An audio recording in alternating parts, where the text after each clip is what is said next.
nag 39.4 siya. Kaya yun, pina-admit na rin siya agad.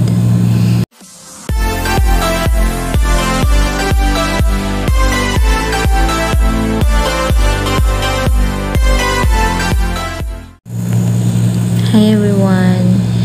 So today is September 20, 2021 and nandito ulit kami sa hospital ngayon. Na-admit na naman si Grayson for the third time. Dapat magpapa-check up na naman kami, kaya lang na-admit na kami agad. Actually siya at saka si Carl ang papa-check up namin, pero si Grayson lang ang pina-admit. May sipon kasi siya, tapos ubo, and then nagtatai din siya, tapos may fever pa pala siya. Nag-start yung fever niya kahapon, and then yung sipon niya rin kahapon kaninang umaga lang siya nag-start. And then yung ubo niya nag-start nung Saturday. So nahawa siya dun sa brother niya kay Carl. Kasi si Carl may ubo siya since Monday last week. So pangalawang week na niya ngayon. Nag-fever din si Carl. Nag-start din yung fever niya kahapon lang din. Tapos yung ubo niya, yung sipon niya, 2 weeks na rin siya ngayon. Naisipan namin silang ipa-check up kasi yun nga 1 week na hindi pa gumagaling si Carl. Tapos si Grayson naman, yung ubo niya tsaka yung sipon niya, nagkasipon kasi siya, parang pagod na pagod, ganun. Tapos hindi siya makatulog ng maayos. Bago kami umalis sa bahay, ang temperature niya is 37.4. Then kanina kay doktora, nag 39.4 siya. Kaya yun, pina-admit na rin siya agad. Pina-x-ray din siya. So nag-x-ray kami kanina before kami pumunta dito sa room. Ayun. So same procedure yung admission. Pinaswab kami, and then admission routine. Yun. Tapos kanina lang nag-neb na kami. Then tomorrow na ulit yung visit ni doktora. Pina-x-ray din pala si Carl, pero hindi pa nabasa ni doktora kasi hanggang 1 lang si doktora kanina. And bukas ko na lang ipapabasa pagka-visit na sa amin. Ayun, so wala pa yung mga iba naming gamit. Ang dala lang namin is yung damit ni kay Grayson at saka yung mga gamot niya. May binigay sa amin na kit. So this time meron kaming kit. Last time unan lang yung binigay sa amin. Ngayon may kit na. So naka semi-private room kami ngayon. Ibig sabihin meron kami kasama sa room. So andyan sila. Ayan. So hindi ko na ipapakita. Pero nagsabi kami doon sa nurse na kung may bakante, lilipat kami. Hintay na lang kami ng ibang gamit para makapag-settle na ako. Hindi pa ako nagla-lunch kasi kanina mga 10:30 amin in-inform si doktora na na magpapa-check up. Nag-prepare na ako dati ng mga gamit ni Grayson kasi mahirap pag iba ang mag-prepare, may mga kulang-kulang, kaya ako na lang nag-prepare. So ang yung mga gamit ko ang wala, at saka yung mga painitan ng tubig, mga ganun. Hindi kasi kasama yun dito Hi! So last update lang before kami matulog nung magpahinga. So kanina pinuntahan si Carl ng medtech, nag-extract ng blood.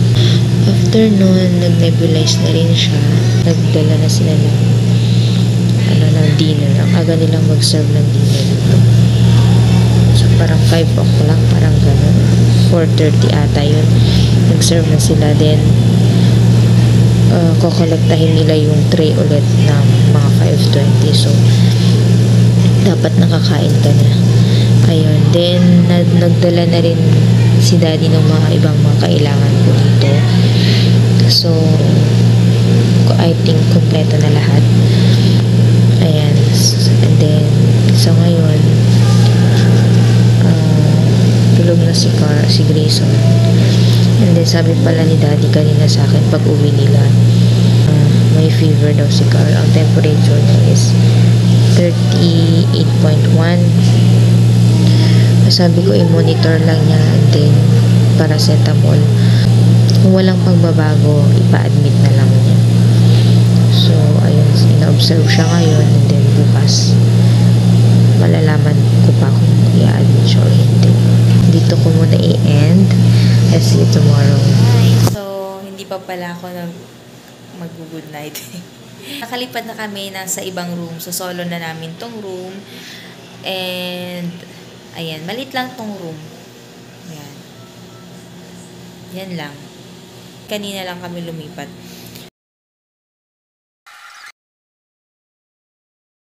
Tulog na si baby. And ngayon naman, habang tulog siya, ayusin ko yung mga gamit namin. This ends our day.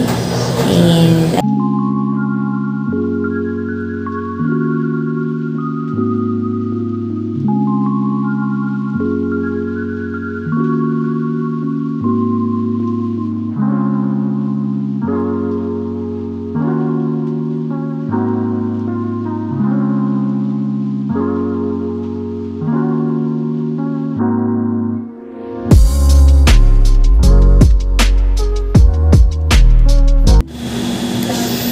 good morning, guys. So, today is September 21.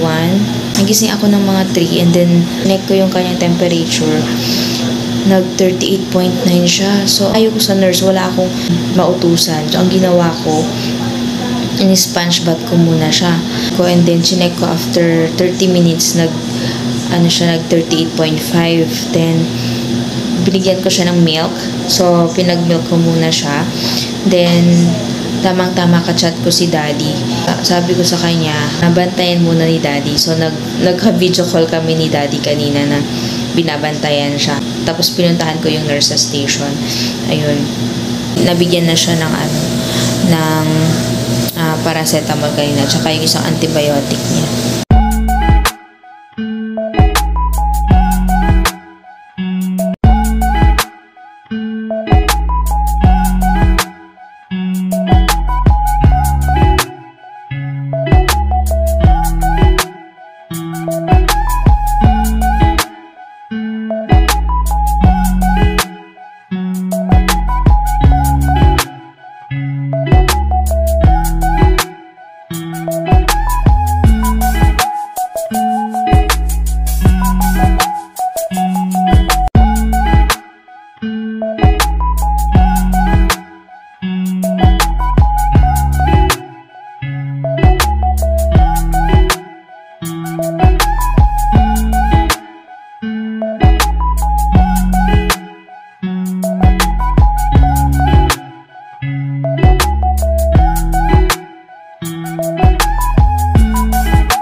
Nag-rounds na yung mga nurses. Yung temperature niya kanina, 38. Tapos nung chinek ko na last, 37.5. Ngayon, hindi ko pa chinecheck.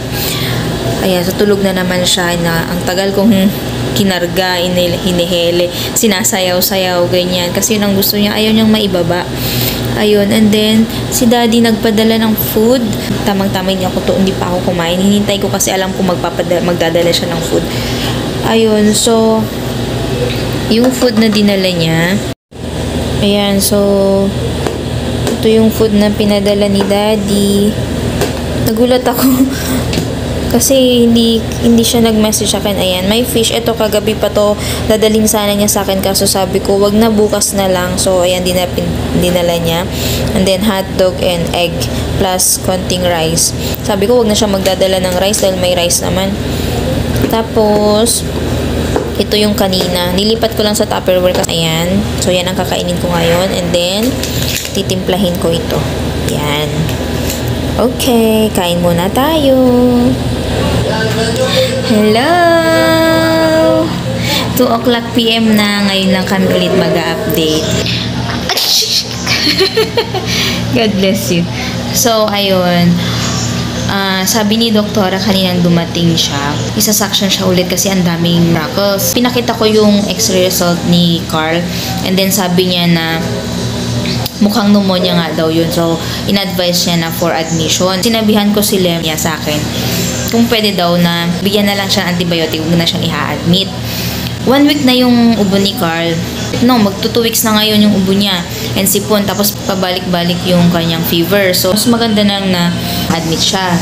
So, bumalik sila kay doktora and then sabi ni Lem, parang ayaw daw siyang bigyan ng antibiotic. So, parang gusto niya talagang i-admit. Pumayag na si Lem and then umuwi muna sila, kumuha ng gamit, tapos bumalik sila para magpa-admit na. So, kanina nakita ko nga sila dyan sa labas kasi dyan lang sa labas yung, yung admission. Kaya ang ingay ni Carl, sumisigaw ang lakas ng boses niya. Kaya lumabas ako, nakita ko siya. Tapos tumakbo siya, palapit sa akin, sabi niya, my mommy, my mommy. Sabi ko, pinigilan ko siya kasi hindi pa siya nasa-swab, hindi kasi pwede na lumapit or pumasok sila dito na hindi pa sila na-swab. So, ayun. So, binigay ko rin yung x-ray result ni Grace, ni Carl, kasi kailangan yun sa chart niya. Ngayon, nandun na sila sa ER, nagpapa-admit na. Ayun, tapos sa isang room lang daw kami. Buti na lang, isang room na lang kami. So, lilipat na naman kami ng room. Doon naman kami sa gilid. So, ayan, nagpack na ako. Ayan, nakapack na yung mga gamit namin. Ayan, konti lang naman yung pinako kasi hindi ko naman ginalaw yung mga nansaan. Hindi ko na nilabas. Konti lang yung mga nilabas ko. So, ayun. And then si Grayson kanina, isa-suction na sana siya, pero dumede siya. Kaya, mamaya siya ulit isa-suction. Siguro pagkalipat na lang namin. Ay? Bakit? Tapos, ang update ng temperature niya, 37.5. Buti na lang bumaba na. Eh, antok ka? Antok? Nagising kasi siya. Mas okay na yung kalagayan niya ngayon kasi nakakangiti-ngiti na siya. Yeah, hello! Hello, Grayson! Look here! Look here! Here! Here, oh! Hey, Grayson! Hi! There! There, close open. Show them the close open. Close open. Oh, show the close open. Ay, sus. Oh. Oh, show them close open. Close open. Close open. Close open. Close open. Close open. Minsan nakikita ko siya pag dumedede na bigla ko na lang nakikita na gumagano siya. Nagpa-practice ata siya mag-close open. Diba? Nagpa-practice ka mag-close open pag dumedede siya. Tapos minsan kahit hindi siya dumidede, meron yung time na titingnan lang niya yung kamay niya tapos gumaganon-ganon siya. Kakatuwa. Oh, di ba? Sila daddy hindi pa yata nag-lunch kasi pumunta sila dito mga 12 na yata yun. Ayun. Pero dati ko nang sinabihan si daddy na mag-prepare. Ay, sleep ka na? Apa? Apa? Bakit ganito ang mga fever? Apa? Nakalipat na kami ng room. Ayan. So, ayan si baby. Tapos si Carl nandoon. So, malaki itong room namin, pang dalawahan talaga. Tapos, meron siyang counter. Ganyan. May ref. Yung ref, inurong namin kasi yung saksakan nandun sa likod niya. Kailangan namin ng saksakan. Ang gulo pa ng mga gamit namin, basta pinaglalagay na lang ng mga IW doon. Nagkakalkal si daddy ng pagkain. Gutom ka na, daddy? Ayan. Na-serve na kasi yung food namin na aga. Anong oras pa lang ba? 6 na? Ha? Quarter to 5. Tapos kukolektahin nila yung tray mamaya ng mga alas 6. 6:20, ganun. Good morning! Second day na! Yun yung breakfast namin. Si Daddy nakatakas, nakalabas siya. Daddy, nagpe-prepare ng food, ay coffee. Ayan. Si Grayson. Si Grayson tulog pa siya. Teka, nakayusin natin si Ading. Hi! Late update. Hindi ako nakapag-update earlier kasi si Carl nagwawala. Ayun niyang paalisin sa tabi niya si Daddy. Ayun. So, maghapon siyang umiyak. Yun ang ginawa niya. So, Lord. Sabayan pa nitong isa. O, yan kami ni Daddy ngayon. Tig-isa. Yan. Tig-isa kami. See? Let's go. Kung nag-vlog ako kanina, wala kayong naririnig. Puro iyak.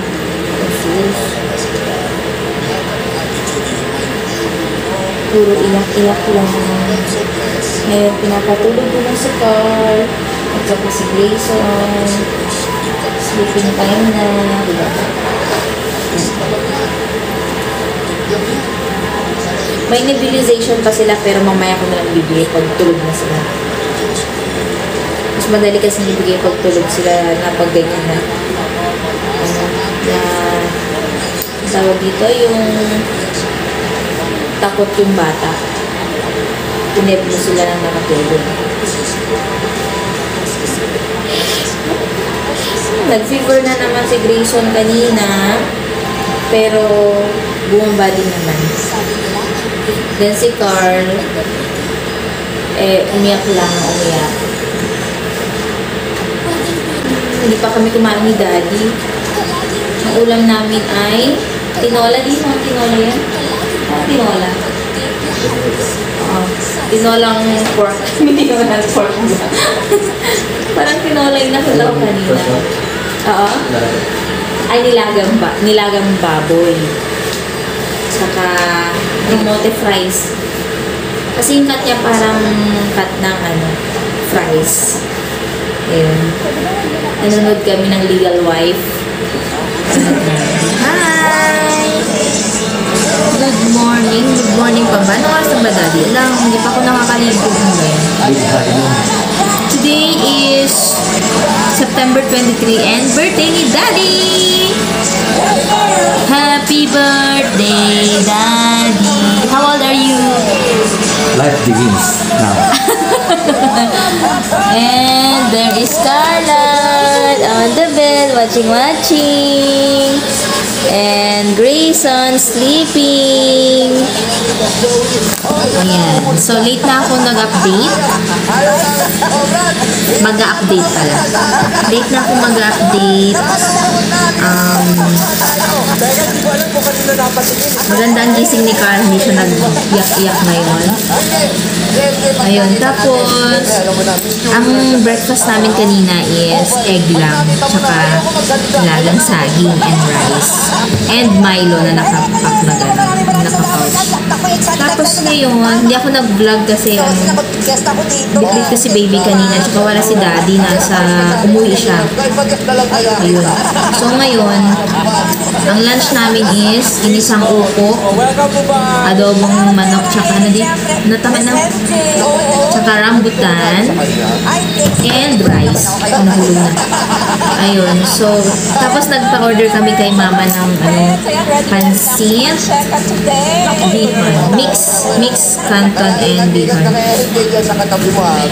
Kasi sabi ko, hindi nila alam ng birthday nila. Sabi ko, nag-order ako ng pansit para dahil birthday nila.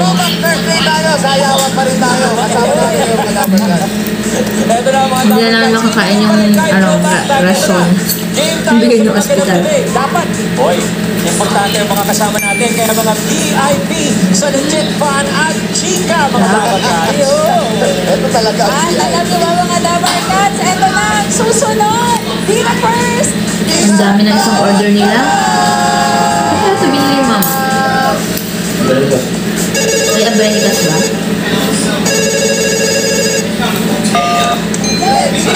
Dabarkats. Ayun. Update kay Grayson na yung dito niya yung lips niya dito sa taas, tapos yung gums niya dito sa taas na mamaga. Nirefer ko kanina kay Doc. Sabi niya, lagyan ko na lang daw ng Xylogel, yung teething gel. Kasi pain reliever din daw yun. Buti na lang meron ako. Tapos nilagyan ko na kanina so hindi na siya masyadong umiiyak. Interview natin si Daddy. Daddy. Dito ka kasi. Dito ka upo ka dito. Si Norman Balbuena. Malalaman ni tatay. How old are you, Daddy? Bakit gano'n? Hindi ka ba nag-ano? Daddy, 40. how do you feel na 40 ka na? Bakit daw ganon? Kasi Wait. meron naman daw tayo. Alam may mag-partner na yan eh. MJ, Jose. Si Tekla. Ibang tuloy Sarap. yung pangalan. Dito sa amin sa Isabela. Hi daw, sabi ni Carl. Hi, how are you, baby? Tulog siya kaninang bumisita si Doktor. You're fine? How are you feeling now? Feeling better? Kailangan ko lang yung mga mananalo ngayon. Ano? Pagpunod sa cake. You still have pain? Kagabi, uyak siya ng iyak. Mas ito yung kamay niya kasi nalagyan siya ng antibiotic. Tapos napuyat siya kasi binigyan siya ng fluid musil kagabi. Eh, yung mga plema niya, Si Norman na may dadala. hindi, gusto niyang isuka, hindi, ayaw niyang ilabas. Nagets niyo ba? Gusto niyang ilabas pero pinipigilan niya, gano'n. Hindi kayo tumawag at maiingat na kayo Ay, mali. Tama, mali. Yun. Yun. Paalala ko sa inyong lahat, ang ating password ay Kaya, napuyat siya kagabi. Nagising siya ng mga 1. 1 hindi na, 1 lang. Nagising siya ng 1, tapos ano yung password dyan? natulugan ko na sila eh. Nakatulog siya. What time did you sleep, baby?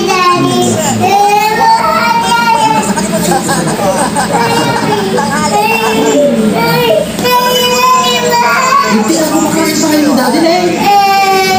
Kain mo na tayo nila. Hey, Kain mga anak. look at this. Oh my God, oh. Nagalit si mami oh. Carlal, no. Saka naka-aircon na, but Joey parang hindi maluto. Naka-aircon. Bukas ang aircon, no? Ginawa. Dito sa amin sa Isabela, ang may pinakamasarap ba ito dati sa Isabela? Ito po, meron. Pinakamasarap na luto ng pancit. Walang pagbabago buhat 1990s. Yes. Ay yung Ambrenicas. Tatlong dekada na. Ang pangalan niya dati, Ambrenicas Lomi House. Ngayon, yun pala yung pangalan, no? Ambrenicas Lomi House, pero nagsiserve sila ng mga pansit, gano'n. Pansit tsaka lomi. Yun ang specialty nila.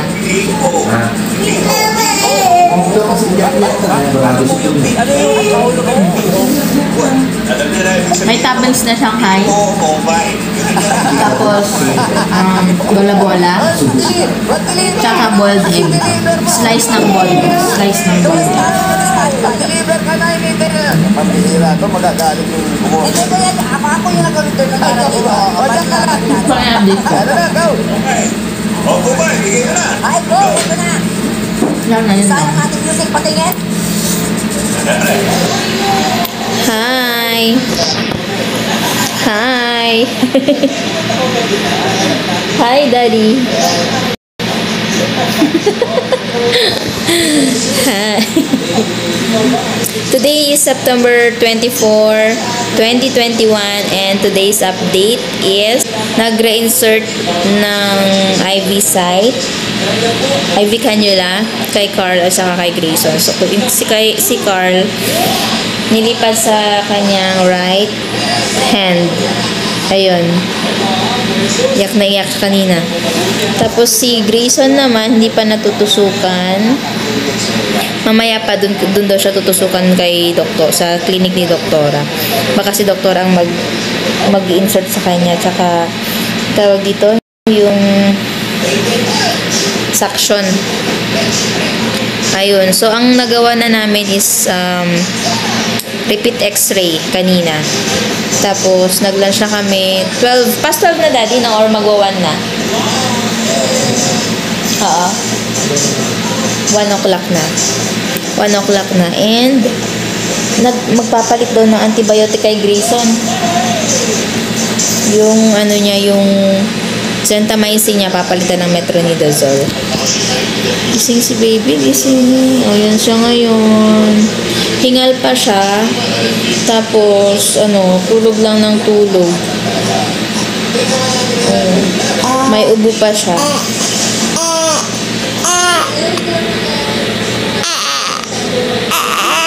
Ayaw niyang maiupo. Gusto niya nakatayo lang kami. Okay. So, ayan. Hintayin lang namin yung tawag ni Doktora. Tapos, ayan, napupunta na yata kami. Ano yun? Apo. Di.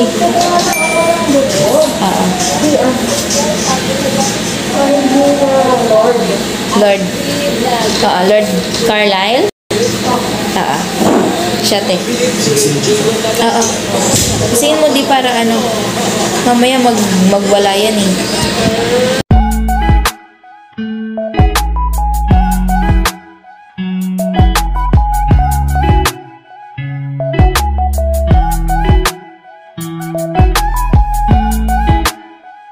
Hindi pa kami nagla-lunch ni Daddy.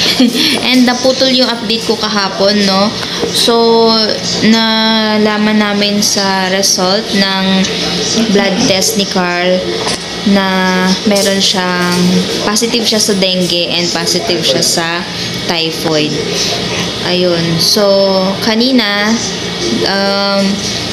dumalaw si Doktora and sabi niya na in-explain niya sa amin na yung IgG niya, immunoglobulin G niya, nag-positive sa typhoid and nag-positive siya sa dengue. Ibig sabihin ng IgG, sabi niya, nagkaroon na siya noon ng typhoid and dengue. So, parang bumalik siya. Pero yung natatandaan namin is hindi pa siya na-diagnose ng dengue, yung typhoid. Yun. So, and then sabi din niya na parang yung sa x-ray nga daw niya, parang weak lungs. Pero siyang sinabi na parang meron siyang tuberculosis. Ayun. So, tinanong niya ako kung na-expose ba siya sa may ganong sakit. Sabi ko naman wala. So, kanina tuberculin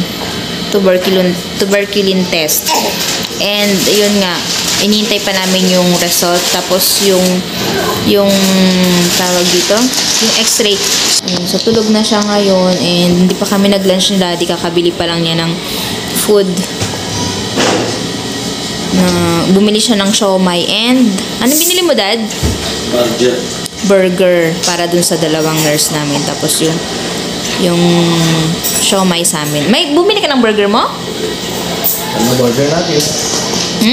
Burger natin. Ay, bumili din pala siya ng burger namin.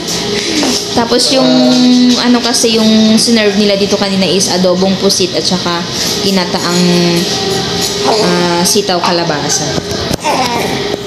So, ayun. Ito naman ay ang update sa kanya. Ganun pa rin. Meron siyang, meron siyang pneumonia with consolidation.